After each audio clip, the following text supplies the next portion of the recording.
Bienvenue, vos oreilles vont écouter le podcast Censure. Au sommaire de ce numéro, le grand retour de la Star Academy avec notre débrief du prime de lancement et à événement exceptionnel. Dispositif exceptionnel sur Censure et donc forcément invité exceptionnel pour ce podcast. Nous retrouvons avec grand plaisir Maud de la saison 5 et Alice de la saison 8 qui sont donc avec nous. Salut les filles!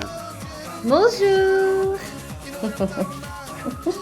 Et bonjour à l'indispensable Lucas. Salut à tous. Alors ensemble, dans ce débrief de la première soirée de la Starac 2022, on va vous dire quels sont nos candidats préférés, revenir sur le relooking du château, donner notre avis sur les nouveautés, sur les nouveaux profs, mais aussi revenir sur les quelques ratés, il y en a eu quelques-uns, et comptez sur nous pour vous raconter tout ce que vous n'avez pas vu à la télé, car nous étions sur le plateau du Prime, infiltrés dans le public, alors restez avec nous, car vous serez sans doute surpris d'apprendre que quasiment tous les élèves de cette promo ont pleuré en regardant leur portrait. Et pour conclure, la battle pendant laquelle on va débattre et tenter de répondre à cette question. Le retour de la Star Academy est-il réussi?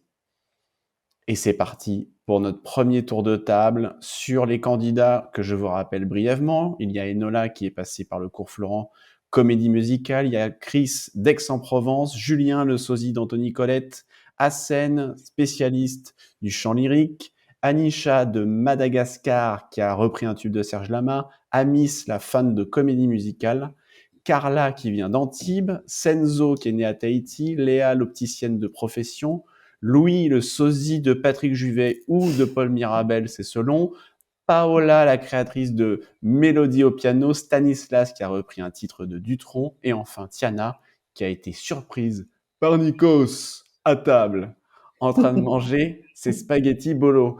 Alors, Maud, on va commencer par toi. Quels sont pour toi tes deux candidats préférés? Alors j'en ai plusieurs. Bon, 2, ça va être compliqué, mais j'aime beaucoup Anisha. Je trouve que c'est pour moi la meilleure des chanteuses de cette saison. Et mon cœur balance. Je vais dire Paola. J'aime beaucoup Paola. J'aime beaucoup son côté Juliette Armanet. Voilà, j'aime beaucoup cette fille. Alice, quels sont tes deux candidats préférés? Elle me les a piqués. En vrai, j'avais un peu la même. J'ai pas encore vraiment de candidat préféré parce que, enfin, on les a à peine aussi entrevus quand même hier soir, mais c'est vrai que Anisha, elle était hyper émouvante, donc ça m'a vraiment touchée. Et c'est vrai que Paola aussi, j'ai bien aimé aussi ce qu'elle a fait. Et après, il y avait des garçons qui avaient l'air très sympas, genre Stanislas, je crois, il avait une tête sympathique et je sais plus après exactement. Là, je remets pas encore hyper bien les prénoms en plus avec chacun, mais euh, voilà. Louis était aussi est un petit bonbon touchant. J'ai beaucoup La ch- aimé ce garçon et c'est vrai que Stanislas, ce que j'ai aimé chez Stanislas, c'est qu'il avait un côté un petit peu Starac d'avant. Je sais pas, où il chantait, où il était peut-être plus innocent et que les autres dans sa manière d'être. C'est ce que moi j'ai ressenti Plus quand naturel, je ouais. l'ai vu chanter. Plus naturel, voilà. Oui, c'est ce qu'on retrouve un peu quand même chez les candidats. Il y a une certaine fraîcheur. Voilà, ils sont pas très extravagants. Ils sont assez naturels. Ils ont l'air un peu sensibles. Lucas, tu partages un peu ce point de vue aussi. Toi, tu as des préférences Ouais, tout à justement fait. dans les Alors après, prestations? ils sont aussi comme ça très pros, hein, si tu veux. Ils savent jouer avec la caméra, ils sont très à l'aise lorsqu'ils prennent la parole en public. Par exemple, tu vois, ils tutoient d'emblée Nikos, les profs. Donc, peut-être qu'on perd un petit peu de cette innocence qu'on pouvait avoir lors des générations 2000. Mais pour autant, ils ont su se montrer effectivement, je trouve, assez naturel, assez nature. Notamment, nous, on le voyait en off sur le Prime lors de la diffusion des Magnétos, où ils ont été particulièrement touchés. On sentait que tu avais un petit peu cette innocence, cette fraîcheur des premiers instants, du premier direct. Donc, ouais, tout à fait. Je rejoins ce point de vue. Même si, Et, effectivement, là, ils sont comme déjà conditionnés pour faire une grosse artillerie comme la Starac. et alors, à contrario, est-ce que Alice, toi, tu as des candidats que tu as un petit peu peur qu'ils soient nominés assez rapidement, des candidats Non, un mais peu faibles? juste moi, par rapport à ce truc de fraîcheur et tout, je trouve que quand même, moi, ça m'a étonné je trouvais qu'ils avaient quand même pas mal confiance en eux et Ouais, très qu'ils le pro, hein. disaient. Et ça m'a un peu surprise, moi, parce que c'est marrant de dire oui, bon, ok, je sais que je chante bien, que machin, mais après, je pense qu'évidemment, bah, l'époque a changé.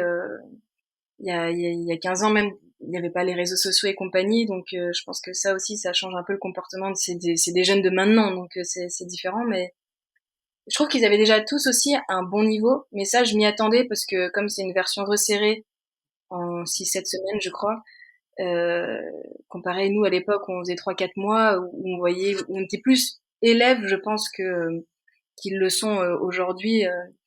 Ils sont un peu plus professionnels, mais en même temps, je pense que c'est aussi parce que depuis 10 ans, il y a The Voice et compagnie, et les gens sont habitués maintenant à avoir un certain niveau, et que il y aura moins ce côté école, mais des gens qui chantent, on verra moins le côté peut-être progression et élève, mais c'est du coup un Exactement. concept un peu différent quand même. C'est une Starac un peu Ouais. différente. Ouais, je suis Donc pour d'accord. toi, Moi, je rejoins complètement Alice dans son analyse. Si tu regardes, d'ailleurs, je sais pas si tu te souviens, Léa, elle s'est quand même, par exemple, annoncée comme étant la diva 2.0. Enfin, faut quand même avoir le culot de le faire en prime sur TF1, arriver et dire, bah, moi, je serai la diva 2.0. Alors, ok, la meuf, elle a envoyé sur l'ICN. Ça, respect, faut lui laisser. Mais mine de rien, effectivement, ils ont déjà un niveau, alors qu'à l'époque, tu pouvais suivre une marge de progression au fil des semaines. Là, les mecs arrivent, à part éventuellement apprendre à danser, je pense que techniquement parlant, d'un point de vue vocal, ils sont déjà très, enfin, ça aboutit, quoi. Clairement, Ouais. c'est un Il y très en bon a, moi, niveau. que j'ai vu dans des comédies musicales. Carla, elle est dans Les Producteurs, de Alexis Michalik. Stanislas, je crois, il est dans Grise. Donc, il y en a qui ont déjà même une vie professionnelle. Ils sortent pas de leur chambre. Maud, tu partages cet avis? Complètement, complètement. Ils sont déjà, enfin, il y en a pas mal qui sont déjà pros. Ils ont une facilité avec la caméra. Enfin, moi, je trouve ça fou d'arriver. T'as 20 ans, t'es sur un prime, sur TF1, Nikos. Enfin, même s'ils ont pas cette, enfin, la Starac, ils connaissaient très très peu, donc il y a pas tout ce truc comme nous. On arrivait, mon Dieu, c'était l'émission enfin, la grosse émission. Donc, mais enfin, ils arrivent, tac, la caméra, machin. Ouais, ils sont prêts. Mais après, moi, je les ai trouvés dans leur temps, quoi. Ben voilà, on s'attendait à ça. Moi, je m'attendais pas du tout à des gens comme nous, parce que la génération a évolué et que maintenant la télé, enfin, il y a tellement de télécrochets, tellement de télé-réalité, tellement de trucs que bah, les gars, ils arrivent, ils connaissent tous les rouages, quoi. Donc, D'ailleurs, je me demande si ça va influer sur leur comportement aussi à l'intérieur du château, vu qu'on est à l'ère des réseaux sociaux et qu'ils savent très bien que maintenant, bah, ça parle beaucoup sur Twitter et tout machin, et Ouais, que puis qu'ils sont scrutés et tout, ouais. l'émission, est-ce que du coup ça va influer aussi sur leur comportement? Ça, je me demande. ça, on verra. Je pense qu'au début, ils vont arriver, ils vont faire comme nous, à faire attention à tout ce qu'ils vont dire parce que voilà. Mais même nous, on le faisait, hein, quand on voyait les caméras, machin, on faisait gaffe. Et puis très vite, bah voilà, tu te prends au jeu. Puis dans le château, c'est chez toi finalement. Donc là, tu vas quoi. Et tu commences à dire des choses et tu contrôles moins. Tu peux pas être dans le contrôle pendant un mois et demi, 24 heures sur 24. C'est pas Ah possible. non, c'est clair, mais est-ce que tu vois, il y en a qui ont peut-être se sont dit, bah, ils ont vu d'autres émissions, ils se sont dit, bah voilà, ce qui marche, c'est des candidats qui sont comme ça, et du coup, ils vont essayer de... Alors Lucas, tu avais une petite anecdote d'ailleurs, parce que là, Maud vient de dire effectivement qu'ils font peut-être attention au début aux caméras, etc. Toi, tu as relevé quand même une petite anecdote sur le live cette nuit. Ah Il y ouais, avait des ouais, petites bah choses qui tout ont à fait. fuité. Tout à fait. Bah, bon, déjà, les filles sont un petit peu, étaient un peu surprises par l'odeur de peinture très fraîche en arrivant dans la chambre. Et le fait que les lits soient pleins de poussière. Donc, forcément, je pense que ça a dû percer encore à la dernière minute, comme c'est souvent le cas. Et surtout, donc, anecdote intéressante, c'est Tiana, qui est très croyante apparemment, et qui voulait poser son chapelet sur la table de nuit. Et on lui a dit, non, non, mais attends, retire ça tout de suite, tu n'as droit à aucun signe distinctif religieux qui apparaisse à l'écran. Donc, ouais, ouais, tout à fait. Je pense que là, ils sont encore en train de découvrir pas mal de trucs. Ils n'avaient pas encore les boîtiers pour mettre les micros, si tu veux, quand ils étaient dans la douche ou au niveau des lits. Donc, ouais, c'est vraiment les premiers repérages. Effectivement, ils sont encore en phase un petit peu de découverte. Mais je pense que très vite, même si il arrivera un temps où ils oublieront les caméras, ils auront toujours à l'esprit, effectivement, Ils le savent. Ils savent qu'ils sont scrutés, surveillés, qu'ils sont sur les réseaux, que tout va être jugé, décortiqué, analysé, repris. Donc je pense qu'effectivement, ils ont peut-être pas cette innocence que pouvaient avoir les saisons 2, 3, 4, 5, 6, 7, peut-être même la 8. Et alors, votre avis maintenant sur le peu d'invités justement pendant ce prime. Donc, pour rappel, Jennifer était là à interpréter un medley. On a eu un duplex un peu étrange, j'ai trouvé personnellement, avec Serge Lama, qui, je trouve, vous allez me dire, a cassé un petit peu le rythme, moi j'ai trouvé. Et puis, l'absence effectivement du parrain, qui est quand même Robbie Williams, mais qui ne sera pas présent avant la finale. Donc, Maud, un avis justement sur le peu d'invités du premier prime? Mais moi, ça m'a pas choqué parce que nous, au début, enfin, pour le premier prime de la saison 5, c'était à peu près la même chose. Sauf qu'on n'a pas eu Serge Lama, on n'a pas eu un duplex, on n'a pas eu tout ça. Mais nous, c'était Maria Carré, la marraine, et elle n'était pas là et elle avait fait un petit message en disant qu'elle viendrait, mais je crois qu'elle est venue, je sais plus, 2 ou 3 primes après, je sais plus. Mais elle n'était pas là le premier soir. Et il y avait simplement Grégory Le Marchal qui était là. Donc, ça m'a pas choquée parce que le premier prime, c'est les élèves. C'est vraiment la découverte des choses. Donc, je pense qu'il faut pas commencer à mettre des gros artistes parce que du coup, ça va. Enfin, c'est leur moment. Le premier prime, c'est leur moment. Pour moi. Alice? Je suis d'accord, c'est la présentation des élèves avant tout. Mais c'est vrai que moi, j'aurais bien aimé aussi au moins voir le parrain marraine. C'est vrai que moi, en tout cas pour ma promo, il y avait parrain marraine, c'était en plus Rihanna et Christophe Maé. Et c'est vrai que c'est quand même chouette pour le lancement d'avoir le parrain, en tout cas en live. Moi, j'aurais adoré. Et alors, Jennifer, on nous avait quand même annoncé aussi un rôle particulier, c'est-à-dire qu'elle était très attendue. Pour certains, ils pensaient que elle aurait peut-être un rôle de marraine ou quelque chose d'associé à ça. Et puis finalement, on n'a rien, les loups. On a vu un chamallow tout rose, assis pendant 1 heure sur un tabouret Maison du Monde à 39,95. Qu'est-ce que vous en pensez? Ah, génial, l'imitation. Moi, j'aurais adoré qu'elle soit marraine de l'édition. J'aurais trouvé ça vachement beau qu'elle. Ça aurait eu du sens, ouais, je suis d'accord. Ouais, ça aurait été cool. Mais je pense qu'ils savent pas encore quel rôle elle va avoir vraiment. Donc, elle est venue pour voilà, pour représenter. C'est la première gagnante. Donc, pour moi, je l'ai vue un peu comme une marraine finalement, même s'il n'y a pas eu le tampon certifié marraine. Mais oui, moi, je l'ai vue un petit peu comme ça. Et je pense qu'elle va venir dans je sais pas, peut-être au château, peut-être pas pour les coacher, pas du tout, mais peut-être pour les aider, pour leur parler. Elle aura peut-être un petit rôle de grande sœur, peut-être. Ouais, hier soir, on a bien compris qu'elle, justement, elle voulait aller au château, hein. Elle était prête à y aller et je pense que si son agenda effectivement lui permet, effectivement, elle va sans doute aller faire un dîner parce que donc le dimanche, il est question peut-être qu'il y ait des anciens et on vous le souhaite, retournent, au château pour, voilà, pour, aller dîner. Donc peut-être qu'effectivement elle y retournera, mais visiblement oui, oui, on a bien compris elle voulait retourner au château. Est-ce qu'on parlerait pas maintenant du nouveau corps professoral? Je peux dire juste un truc. Mais dis-nous. Je trouvais ça rigolo que souvent, en fait, ils ont à peine 20 ans. Et il y en a plusieurs qu'on a entendu dire ah, moi, je regardais la Starac quand j'étais petit et tout. Et c'est vrai que je me disais waouh. Ils avaient 6 mois, quoi. Enfin, tu vois, c'est mignon. Mais lors des Ouais, premières saisons, enfin voilà, il y en a, ils avaient, moi, ils étaient même pas nés. Voilà. Ou tout juste. Ouais, c'est fou. Tiana qui a 18 ans, elle a pas connu la première saison de la Star Academy. Elle n'a pas Non, connu la deuxième non plus. Enfin, c'est ouf, quoi. elle ne sait C'est pas ouf. qui est Et Jennifer de la Starac. Non, voilà, ouais, c'est non, ça, exactement. ça, Et il y avait juste un pour côté. revenir 2 secondes, Seb, sur les gagnants, c'est que tu vois, moi, il y a quand même un truc qui à chaque fois m'irrisse un peu les poils, c'est-à-dire que on présente toujours, ou en tout cas, on remémore toujours les mêmes gagnants. Donc c'est Jennifer, c'est Nolwenn Leroy, Grégory Le Marchal. Systématiquement, ils sont cités. Mais quid de Élodie Frégé, de Magali Vaé, de Cyril Sinélu, de même Michael, si tu vois, à la rigueur. Je veux dire, pourquoi ne pas tous les citer à ce moment-là? Tu fais une rétrospective. Je veux dire, tu vois, dans le château, clairement, ils accentuent sur les 8 saisons. Ils ont complètement mis à la trappe la saison d'énergie 12. On peut comprendre pourquoi, ça reste F1, etc. et tout. Mais dans ce cas-là, remémore les 8 gagnants. Enfin, au moins les noms, quoi. Parce que j'estime que Magali Vaé ou Élodie Frégé n'ont pas moins démérité que Nolwenn Leroy, Jennifer ou Grégory Le Marchal. Et ça, c'est Oui, vraiment oui. quelque chose que j'ai déploré hier soir et que je déplore assez souvent d'ailleurs. Mais voilà, je tenais simplement à le dire parce que je trouve ça vraiment dommage. T'as Oui, raison. tu fais allusion à la déco hein, dans le château, effectivement, parce que donc par endroit, il y a Non, même à toutes les l'intro, la vidéo d'intro, promotions. quand Oui, Nikos a oui, lancé le Prime, il est revenu sur 3 gagnants. Il est revenu sur oui, oui, Jennifer, sur Nolwenn Leroy et Grégory Le Marchal. Et oui, derrière, d'accord. on aurait simplement vu montrer des images avec Magali Vae, qui a quand même fait des primes assez exceptionnels. On aurait pu revenir aussi sur Elodie Frégé et le duo qu'elle faisait avec Michel, sur Michael, sur Quentin Mosiman qui pour autant va produire l'hymne. Donc tu vois, ça aurait été pu être des éléments qui auraient pu effectivement servir à l'émission. C'est clair.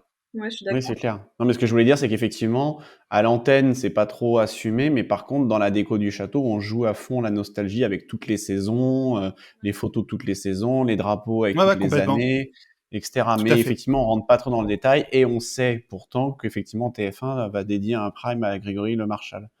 Fera une spéciale, en tout cas, a priori, philharmonique. Oui, tout à fait. On sait pas trop où ils vont mettre d'ailleurs l'orchestre philharmonique parce que pour l'instant, il y a pas trop de place. Ah oui, avec Mathieu Gonnet, non? Ouais, exactement. Exactement. Alors justement, transition toute faite, bravo Alice. On va parler des profs. Est-ce que voilà, vous avez un avis sur les profs? Nous, en introduction, on peut juste dire que notre ressenti sur le plateau, c'est qu'on a trouvé que, alors Michael Goldman est très bon, je pense en directeur, il n'y a pas de sujet, vous allez nous dire, mais sur les autres profs, on les trouvait pas trop au taquet, sur les réactions, c'était pas très constructif, on sentait qu'ils étaient un peu timides ou qu'ils osaient pas À trop, part on Michael et sentait qu'il y Adeline, avait ouais. Ouais, ouais. ouais, il y avait un manque d'engagement, peut-être de grande gueule aussi, à l'image de Raphaël Ricci, comme à l'époque, de quelqu'un voilà qui va un peu mettre le coup de pied dans la fourmilière. Alors certes, c'est que le premier prime, mais moi personnellement, je trouve que Laure Ballon, pour l'expression scénique, était très très discrète et je trouve que c'est Mais un peu très dommage. Donc, observatrice aussi, hein. C'était une des plus sans concentrées, doute, sans doute tu qu'ils en vois. ont tous sous le pied et qu'ils vont nous le Je prouver, suis mais je d'accord. trouve que pour un premier prime, ils ont été assez, voilà, assez sages. Qu'est-ce que vous en pensez? On va commencer par Plouf Plouf, Alice. Je suis d'accord, mais le truc aussi, c'est que le problème aussi qui se pose, c'est qu'on compare en fait. Et à partir du moment où on compare aux profs qui étaient mythiques, enfin là maintenant c'est autre chose en fait. On peut plus.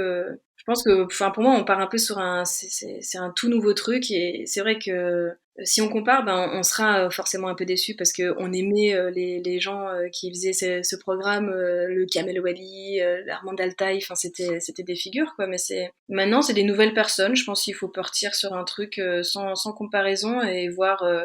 Pour eux, c'est et ouais, faut essayer de pas comparer. Moi, je pense c'est de. Après, je trouvais c'est un peu bizarre que la prof de chant elle connaisse aussi une élève. Oui, Ouais, ça a fait beaucoup de tout à fait. C'est un réactions, peu bizarre. Ouais, ouais. de pistonnage sur les réseaux sociaux. J'ai vu Oui, mais passer ça, pas mal Adeline après, de. c'est Cognotti qui connaît Léa, ouais. après, c'est pas la première fois que des profs connaissent des élèves, sauf que c'est la première fois qu'on en parle, que la prof en fait en parle librement, enfin comme Ouvertement, ça, ouais. ouvertement sur le plateau. Ah, je savais pas Ça moi, qu'il y existe. avait déjà. Non, non, ça existe depuis longtemps. Ouais, Oui, tout à sauf qu'ils fait. savent que ça va sortir, donc ils ont plus trop Oui, ils de osent Ouais, ils pas voulaient le scrupules. amorcer le truc dire. direct, quoi. Ouais, ouais. Oui.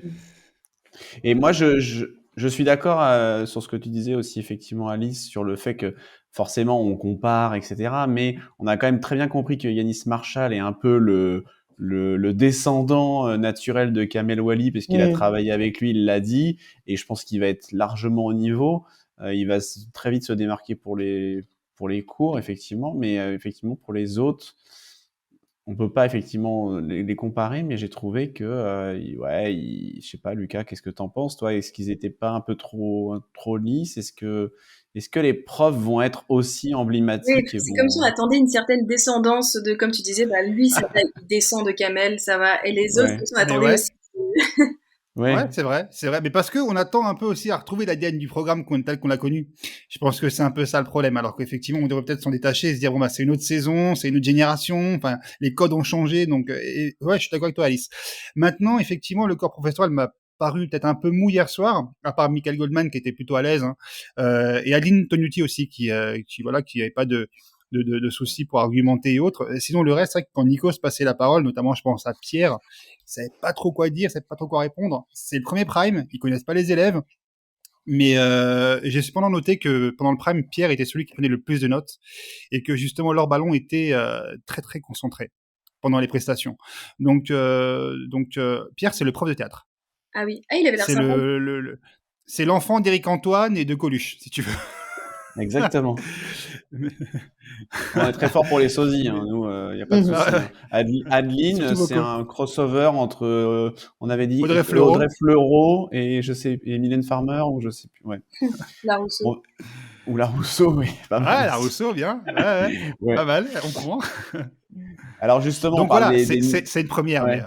Ouais, on parle des nouveaux profs, tout ça, ce sont des nouveaux visages. On n'oublie pas quand même Lucie Bernardoni, qui est effectivement aussi une ancienne qui sera, académicienne, je qui est pense, très bonne répétitrice. dans son rôle de Et qui, répétitrice, en toute et qui peut objectivité. être aussi la grande gueule qu'on peut attendre aussi pour bousculer un peu les élèves, on va voir. Et donc, elle sera aux côtés de Marlène Schaft en répétitrice. Donc, alors justement, côté nouveauté, est-ce que vous avez un avis? On notera quand même la révélation un peu de Karima Charny aussi, qui accompagne, je trouve, avec talent les élèves pour les emmener au château, qui est aussi une ancienne du programme, donc elle a une légitimité intéressante.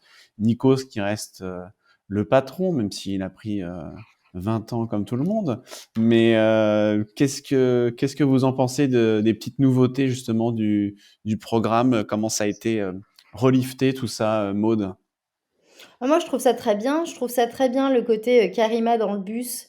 Parce que quand on sort du prime, c'est là où bah, tu es encore à vif, quoi. Et si tu veux avoir des superbes réactions, c'est à ce moment-là qu'il faut le faire. Et Karima, pour la connaître et pour l'aimer beaucoup, je trouve que ce rôle lui va à merveille. C'est-à-dire que c'est une fille qui est hyper positive, qui les a boostés parce qu'on a vu, enfin quand ils rentrent dans le bus, bah voilà, c'est normal, hein, c'est tout nouveau, c'est on va au château, on sait pas trop où on va finalement parce que savent vraiment pas où ils vont. Et, on sent qu'elle les a boostés, je fais chanter, enfin voilà, c'est un moteur. Et je pense qu'elle va leur apporter énormément de choses. Après, en ce qui concerne Lucie, elle sera très très bien parce qu'elle a un côté très doux aussi et qu'elle les aidera. Et puis c'est une passionnée. Donc, et elle connaît vraiment le sujet de la Starac. Et je trouve que ces deux filles ont été hyper bien choisies pour aider les nouveaux élèves. Alice, est-ce Ben, que je suis tout à fait d'accord et je me dis aussi que justement pour rappeler le côté nostalgie, ben, c'est très bien qu'ils aient mis deux anciens élèves pour l'ADN un peu du programme et à la fois ça a l'air d'être deux filles qui je pense vont prendre très à cœur ce qu'elles font et du coup ça va être chouette. Lucas, un dernier mot sur les nouveautés? Ah bah, Maud et Alice ont parfaitement résumé ma pensée, hein. Karima, pour moi, c'est une excellente idée que de l'avoir animée la seconde partie de soirée. Elle est souriante, elle est empathique, elle est bienveillante, c'est une super animatrice, hein. De toute façon, en plus, elle est parfaite dans ce rôle, c'est l'animatrice maison, donc elle a toute sa légitimité. Je pense par contre que Karine Ferry va avoir du souci à se faire dans l'avenir, parce que Karima Charny Ouais, peut être une vraie révélation, blague à part. ouais. Je trouve ça chouette, effectivement, comme l'ont souligné Maud et Alice, de faire revenir effectivement des anciens candidats. On a aussi pu apercevoir Edouard, qui est dans l'orchestre, sur le plateau, Edouard de la saison 3. Donc, non, c'est un vrai bonheur. Et puis, alors, sur Nico, c'est rien à redire, hein. Nico, c'est le patron. Il gère et il maîtrise le direct comme personne. Voilà, une grosse machinerie comme la Starac, ça, le gars, il est à la maison, quoi. Vraiment, tu sens qu'il est très à l'aise dans ce qu'il fait. Et on a senti, surtout hier, avec quel plaisir et quel bonheur il a retrouvé à la fois le public, mais surtout ce programme qu'est la Star Academy et qui, mine de rien, bah, a beaucoup compté pour lui aussi. Et on note une petite indiscrétion. On a entendu hier qu'il était malade, hein, sur la fin de l'émission. Il a dit que voilà, il était un petit peu fatigué, un peu malade, donc il assure quoi qu'il arrive, parce que c'est vrai qu'il enchaîne. En ce moment, il va en plus enregistrer bientôt The Voice Kids, qui est sur le plateau juste en face. Donc, il a un rythme effréné et malgré tout, il assure comme une bête, quoi. Un avis maintenant sur... alors on a parlé du plateau du Prême, donc peut-être qu'on va se concentrer un peu plus sur le château que Maud a connu, mais qu'Alice, toi, tu n'as pas connu, mais ton regard aussi va être intéressant parce que tu as dû suivre évidemment toutes les saisons de la Starac. Alors on va commencer logiquement par Maud sur Là, je veux Maud, la décoratrice. Je voudrais ton avis sur le Maud relooking. Damido. Alors, je le trouve très bleu, hein. On est sur du bleu, du bleu, du bleu, du bleu. Moi, je retrouve un petit peu mon château, hein. Je trouve qu'ils n'ont pas trop changé. Je sais qu'entre la Starac 4 et la Star et nous, il y avait quand même pas mal. Enfin, ça n'avait rien à voir. Déjà, eux, ils avaient un jacuzzi. Alors, t'imagines, j'arrive, moi, Starac 5, je me dis, le jacuzzi, il est où? On m'a dit, mais Maud, c'est mort. Déjà, tu vas aller dans une douche avec tout le monde, ok? Donc, non seulement t'as pas de jacuzzi, mais tu te laves avec tout le monde. Bon, vous imaginez ma déception. Non, moi, je retrouve vraiment le château. Je le trouve très, très moderne, des couleurs très modernes. Non, il est sympa. Si, il est sympa, mais il faut pas qu'ils oublient que c'est chez nous quand même avant d'être chez eux. Alors Alice, toi, ton regard sur le château. Ouais, alors moi malheureusement, j'ai pas eu le mythique château ma saison, à mon grand désespoir parce que bon, voilà, ça aurait été cool. C'est un regret Mais quand même. C'est un vrai regret. oui, enfin oui, je pense que ça aurait été trop bien. Bah, évidemment, c'est mythique, ça fait partie de l'ADN de l'émission, donc c'est trop dommage que moi, à mon année, ils aient voulu changer ça, mais c'est pas grave, parce que finalement, c'est un peu la même déco, c'est les mêmes couleurs peps, et honnêtement, même si j'étais pas dans ce château, j'ai l'impression d'avoir revu l'intérieur de l'académie en fait. C'est toujours un peu la même chose avec ces couleurs peps, voilà, les instruments de musique, tout est aménagé de façon à peu près pareille. Et honnêtement, j'ai eu l'impression moi de revoir un peu l'intérieur de l'académie. Je trouvais que ça ressemblait vachement dans mes souvenirs à ça aussi. Donc même si c'est pas le même lieu, ça ressemble beaucoup en fait. Donc Oui, il y a des choses un peu similaires, ouais, je comprends. Il y a des codes, ouais, c'est ça, que ce soit de exactement. déco ou de placement de caméra Ouais, ou voilà, de derrière, tout est pareil en ouais. fait. Il y a des codes de télé-réalité, en fait, ouais, Mm. qu'on retrouve. Alors nous, on vous le disait, on était avec Lucas sur le plateau du Prime hier, donc on avait une vue un peu 360 sur tout ce qui s'est passé. On a pu effectivement voir les petits problèmes de son, hein, les problèmes de placement de Nikos sur scène, les gens dans le public qu'ils ont inversé parce que forcément la prof qui était rousse avec une nana derrière qui avait un pull rouge, ils l'ont fait Ah ouais, le inverser à un mec, moment ouais. donné parce que ça marchait pas. Et puis, on peut vous révéler quelques petits tips, entre guillemets, c'est-à-dire qu'effectivement, on vous confirme qu'il y avait bien un décalage de 20 minutes entre l'enregistrement sur le plateau et la diffusion, puisque nous, le tournage a commencé à 20h45. On l'a C'est dit, ça. les larmes des candidats pendant les portraits, ils auraient pu sponsoriser par Kleenex le lancement. Yanis Marshall qui s'arrose les cheveux très régulièrement aussi derrière sa table de juré, ou encore d'autres personnalités des médias qui étaient aussi dans le public. On peut vous dire que la journaliste Ophélie Meunier, alors qu'elle présentait en face, en frontal, Zone Évasion sur M6, était bien dans le public, ou encore l'animatrice radio qui était sur Virgin Radio, Ginger, était aussi à quelques mètres de nous sur le plateau. Voilà ce qu'on peut dire. Lucas, est-ce que tu as des choses à nous révéler également sur ce qui s'est passé pendant les off? La présence d'Ophélie Meunier se justifie par le fait que c'est aussi l'épouse de Mathieu Vergne. Donc Bah forcément, oui. effectivement, voilà, c'était bien normal qu'elle soit là. D'ailleurs, elle a parlé d'Astarac dans le quotidien la veille, effectivement, où elle dit que c'est un programme qu'elle avait assidûment suivi, puisqu'elle est de cette génération-là. Hein, Ophélie Meunier, elle est de 87, si je dis pas de bêtises. Donc voilà, sa présence m'a pas étonné. On a pu noter également qu'à chaque coupure pub, Lucie Bernardoni filait en coulisses. Alors on se demandait pourquoi. Et en fait, c'est parce qu'il y avait Patrice McTav qui l'attendait en coulisses. Et donc elle le retrouvait assez régulièrement. Et puis, non, effectivement, c'était franchement un beau prime. Dans l'ensemble, un putain de beau prime, honnêtement. Mais très fatigant quand même. Parce que Usant. ça dure très longtemps l'enregistrement. On a été convoqué à 18h30 pour rentrer sur le plateau bien 1h30 après. Ouais, Et, souvent, c'est ça, les plateaux. ouais, c'est très long. Et on est sorti de là, il était plus de minuit et demi. Ah ouais. En tout cas, vous, chers auditeurs qui nous écoutez, vous avez forcément un avis sur la Starac 2022. N'hésitez pas, dites-le nous en commentaire de ce podcast. Et maintenant, je vous propose pour les dernières minutes de passer donc à la battle. On va débattre tous ensemble et tenter de répondre donc à cette question. Le retour de la Star Academy est-il réussi? L'émission donc a été très commentée et a été en top tweet tout le week-end. Il y a eu un gros effet de curiosité qui se traduit forcément par les audiences, puisqu'il y a eu plus de 4,8 millions de téléspectateurs qui se sont connectés sur TF1 selon Médiamétrie. Ça représente quand même 50% des femmes responsables des achats de moins de 50 ans. Ça veut dire que TF1 signe là un record sur cible depuis 2012. Alors, je vous pose la question. Malgré un signal coupé par Canal+. Ouais, ça c'est la petite astérisque qui a marqué en bas à Ouais. chaque fois. Des communiqués de TF1. Selon vous, chère ex-académicienne, le retour de la Star Academy est-il réussi?